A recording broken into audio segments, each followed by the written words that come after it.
Halo guys, kembali lagi bertemu dengan Marapu Channel. Hari ini kita akan bahas tentang Partai PDIP, di mana saat ini mereka mengeluarkan surat pemecatan terhadap Joko Widodo dan Gibran Rakabuming Raka.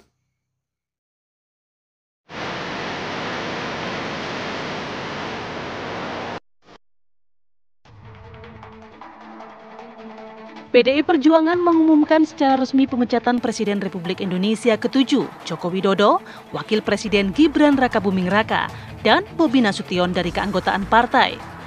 Pengumuman pemecatan itu disampaikan oleh Ketua Bidang Kehormatan PDIP, Komarudin Watubun, yang menyatakan pemecatan berlaku sejak SK diterbitkan pada 14 Desember 2024. Selain itu, PDIP juga melarang Jokowi memakai dan mencantumkan nama partai PDIP dalam setiap kegiatan. Menghormati itu, dan saya tidak dalam posisi untuk membela atau memberikan penilaian ya, karena keputusan itu sudah terjadi.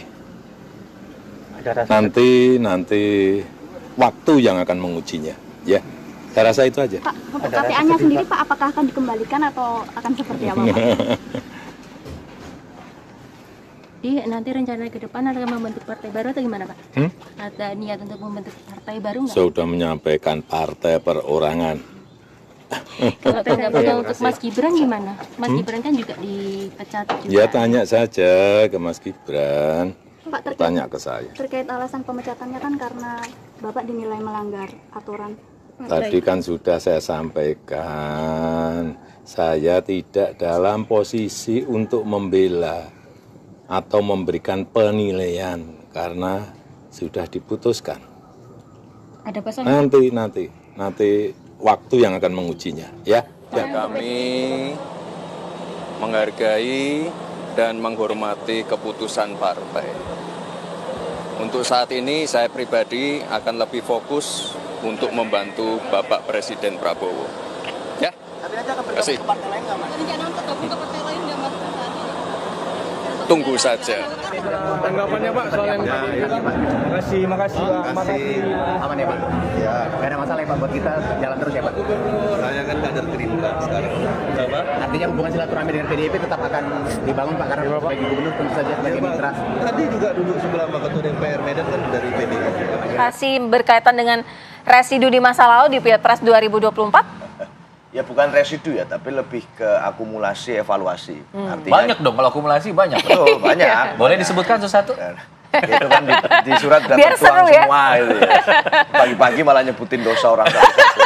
Ya, tapi, Dosa politik. Ya, dosa oke. politik. Tapi persoalannya simpel sebetulnya. Kan sudah ada penjelasan bahwa ini kita memang perlu waktu untuk melakukan evaluasi atas jalannya tahun politik kemarin dan kader-kader kami yang ada sepanjang tahun politik kemarin. Baik itu pada periode Pilpres maupun pada peristiwa Pilkada kemarin, tentu ada evaluasi yang kami lakukan ke dalam.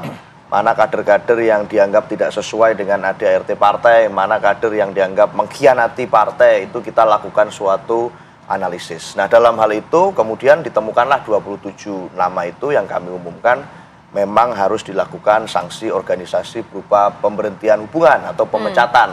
Dan itu termasuk ke Pak Jokowi dan keluarga. Dan saya rasa kalau Mas Gibran dan Mas Bobi itu sejak beliau berdua mencalonkan diri tanpa mengindahkan rekomendasi partai, tentu saja itu adalah satu hal yang sejak saat itu dilakukan, maka KTA-nya otomatis dibatalkan keanggotaannya. Nah, kalau Pak Jokowi agak lebih banyak alasannya, karena memang kita menganggap beliau betul-betul menggunakan semua ambisi kekuasaannya untuk memenangkan Pilpres dan Pilkada. Oke, kalau Pilpres memang mungkin ada putra beliau, keluarga beliau yang maju di sana. Tapi pada saat Pilkada kan kita melihat ada sahabat beliau maju jadi gubernur Jawa Tengah, lalu ada mantunya jadi gubernur Sumatera Utara, adiknya ajudannya maju sebagai kepala daerah, seluruh kroni-kroni dan teman-teman dekatnya maju, yang maju itu dilakukan suatu endorsement dan sampai masyarakat komen, ini kok mantan presiden jadi seperti just tip. Ini artinya sudah bukan sesuatu yang tidak berlebihan, tapi kita anggap memang perlu diambil satu langkah tegas. Tapi pertanyaannya kemudian yang banyak ditanyakan oleh netizen juga, kenapa baru sekarang dikasih pemecatannya? Kenapa nggak dari awal pas Pilpres, sehingga pas Pilkada nggak kejadian nih tadi yang Mas Yono bilang begitu loh? Ya tetap akan kejadian juga kan, kalau memang itu basisnya adalah ambisi kekuasaan seseorang. Tidak mungkin kita bisa mengetahui isi hati orang. Tetapi bukan masalah telat atau tidak. Tentu seperti yang saya sampaikan, kita perlu waktu untuk melakukan evaluasi nih. Bukan karena takut waktu itu masih berkuasa? Nggak ada urusannya. Kalau kita takut dengan urusan kekuasaan, ngapain kita waktu itu melakukan kritik terbuka kepada langkah politik dan praktek politik yang dilakukan oleh Pak Jokowi? Tentu saja kita sudah cukup lama secara sosiologis hubungannya tidak baik-baik saja. Atau lagi dihitung dulu untung ruginya nih kalau dipecat, jadi makanya evaluasi agak sedikit lama gitu. Enggak juga, kita malah berusaha menghormati posisi beliau, artinya kita memberikan waktu. Kan ada juga tuh kader-kader yang kalau mau berpisah jalan itu mundur baik-baik, artinya mengembalikan KTA dan lain sebagainya. Ada proses mediasi di sana. Tetapi kan itu tidak pernah terjadi. Bahkan hari ini pun berkali-kali kita menunggu kapan sebenarnya KTA beliau mau dikembalikan, Pak Jokowi. Tapi kan tidak. Nah, pada saat tidak ada itikat semacam itu, tidak ada etis politik semacam itu, padahal kami sangat mempertimbangkan soal moral itu. Saat seorang menjadi presiden, masa kita harus memecat presiden? Rasanya kan juga tidak pas. Nah, dalam konteks ini kita menunggu.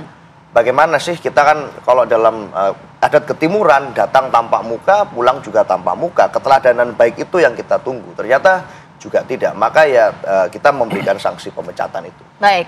Kita ke... Jadi sebenarnya Mas Gusma ini senasib dengan saya. Baru saja dikeluarkan dari partai.